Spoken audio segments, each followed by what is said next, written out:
Guess what we're gonna learn today, guys? Teach your dog to ride a bike.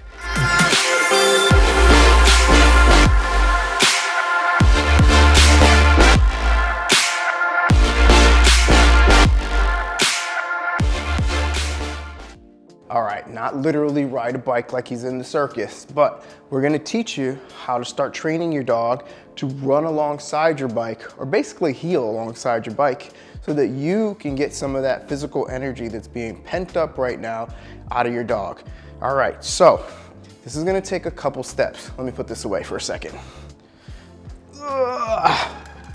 Good, I hope it stands there, it did.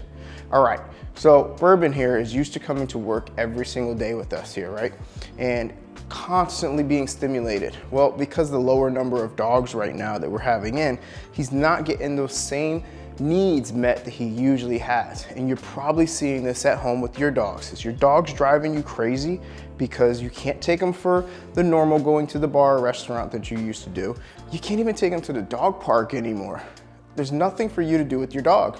And you're probably just taking them for a walk around the block, but it's really not helping out because they're used to doing other things like going to doggy daycare, which, by the way, still open. Bring your dogs in, that's right. So what I've been doing with Bourbon is I started introducing the bike to him because it's gonna keep up with that physical energy that he has, that he's gonna kind of build up because he's not doing as much as he's used to. So it's gonna burn that up. But remember our video on the mental stimulation, like structured walking, and how that can affect that mental stimulation? The bike is even better, okay? Because not only do they have to keep in stride and at a pace that you're at, but you're going fast, you're going slow, you're turning, you're doing all those things that you would be doing as you're walking, but even in a quicker motion. So your dog really has to pay attention.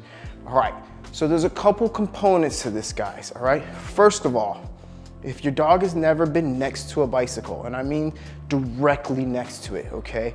We have to be very cautious because if they freak out and they could put their paw through one of the spokes, or worst case, pull like crazy and drag you down, and the last thing you want is to make this a bad experience for everybody. And nobody wants to get hurt or have their dog get hurt, of course. So the first step is this, okay? First of all, obviously you gotta have a bike, right? And what I would do is this. Bourbon's on his place cot right now. Sorry, this bike's a little noisy. So, Bourbon's on his place cot right now. Do the same thing with your dog. I want you to just walk near the dog with your bike, right? Make sure that they're not freaked out in any way, shape, or form, right? He's here, he's looking at the bike, he's like, whatever, no big deal. Dog's not running off or anything like that, right? So, next step is, let's get your dog next to the bike in motion. Bourbon, free. Good boy, buddy. Good boy, buddy. Hey, you wanna go say hi to everybody? Say hi, YouTube. We haven't done wave yet. We're working on it though. It might be another video for you guys. All right, so next thing I wanna do is get him next to the bike. There you go, good boy. Good boy. All right, and I'm just gonna walk him alongside the bike here. Good job, Bourbon. Come on, buddy. Good boy. Come on, buddy. Yes. And you can see he's a little hesitant of it at times.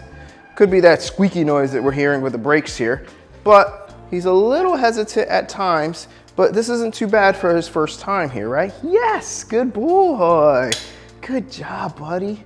Good boy.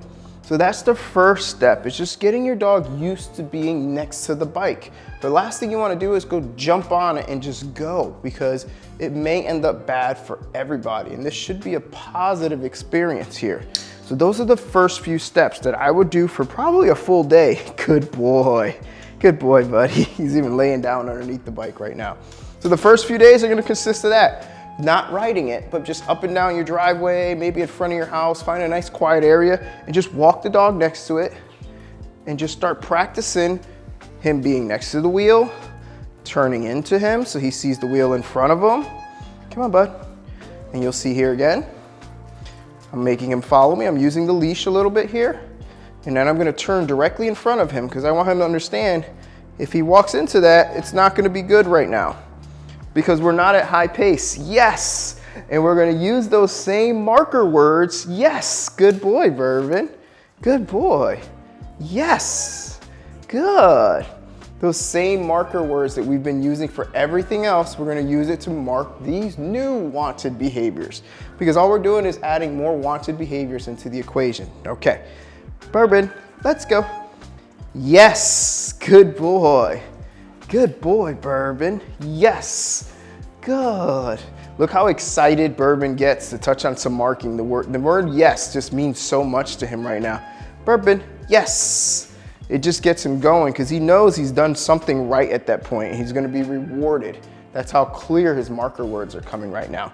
All right, let me put the bike down for a second here. Good. Yes, good boy. Good boy, buddy. Bourbon, let's go place.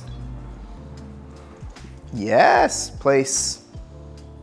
So that's gonna be your first step. Day 1 into day 2, don't even get on the bike, all right? Let's just walk him around the bike, get him used to it, get him used to the motion, the sounds, and so forth. Day 2 into 3, maybe you wanna start getting on the bike yourself. And I'm gonna go into that in the next video and show you how you can hold the leash, what type of tools you can use. It'll be very helpful. I'll give you a hint, you may wanna get yourself a prong collar.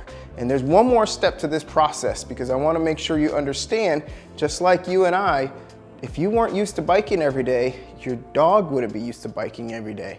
So let's get into that one next. All right, guys, so the last component to this is just like yourself. You want to make sure that before you go run a marathon, that you're conditioned to do that, right? Or if you just decided to get back into shape, is the first thing you do gonna go to the gym for 4 hours? Hi, buddy. No, right? So the same thing happens for your dog. If your dog is not used to riding next to a bike or going for extended walks or anything like that, maybe even a fast-paced thing, you're gonna have to work your way up to that level. The other thing I wanna touch on is making sure that the dog is of right age. Bourbon is now like 7 going on 8 months old, so I'm taking it in moderation with him. I'm not going for 30 and 40 and 50 in an hour-long ride with him. I'm just doing short little intervals of about maybe 10 to 15 minutes or so, where he's actually building up that endurance because his bones are still growing. So I wanna make sure he's not doing too much as well. The other thing you wanna do is make sure that you watch your dog, okay? Start at maybe 2 minutes the first time, 5 minutes the next time. Yes, I know that's your spot, Goof, okay? And start looking for signs of fatigue because they may not be ready for this. And the other thing you really wanna watch out for is their pads, okay? You wanna inspect their pads because if your dog is not used to running on pavement, it will burn up their pads very quickly.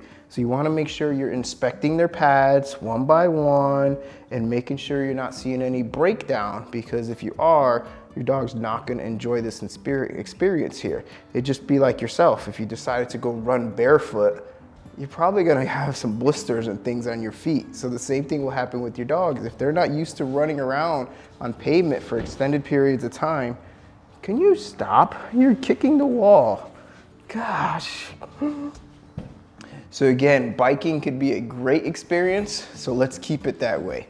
In video 2 of this series, I'm gonna show you how to actually get onto the bike and how to start working your turns and your speed so that your dog can actually start mentally working himself on the bike along with the physical energy. I really hope this helps during this time, guys, because we need to stay together. We need to keep our dogs entertained. And remember, our doggy daycare is open and functioning right now. So you may want to get into that so your dog doesn't become bored and start exhibiting some more unwanted behaviors. Trust me, we're seeing it happen. So we'll see you guys in the next video. Don't forget, like, share, and subscribe. Otherwise, you're not gonna know when we put out all this free content. We'll see you guys in the next video, guys. Bye.